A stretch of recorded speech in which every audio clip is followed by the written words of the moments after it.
Friends, ఈరోజు అయితే గుమ్మడికాయ అండి. మొన్న గుమ్మడికాయ పులుసు పెట్టాను. ఈరోజు గుమ్మడికాయ ఇగురు వండుతాను. లేత పిక్కలండి, లేత పిక్కలతో సహా మనం ఇగురు చేసుకుంటే చాలా బాగుంటుంది.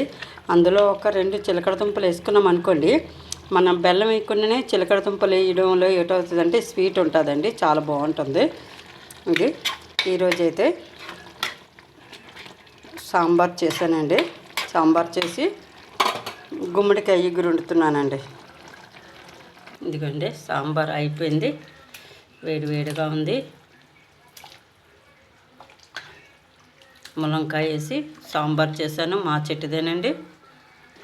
ఫ్రెండ్స్, సత్య వంటకాల ఛానల్ ఆదరిస్తున్న అభిమానులందరికీ నా హృదయపూర్వక ధన్యవాదాలు. ఫ్రెండ్స్, కొత్త వాళ్ళు చూస్తే ప్రోగ్రామ్ సబ్స్క్రైబ్ చేయండి. మీ ప్రోత్సాహంతో ముందుకెళ్తుంది, మీ ఆదరణతో ముందుకెళ్తుంది. నాకు సపోర్ట్ చేసిన మీ అందరికి కూడా పేరు పేరున ధన్యవాదాలు తెలుపుకుంటున్నాను.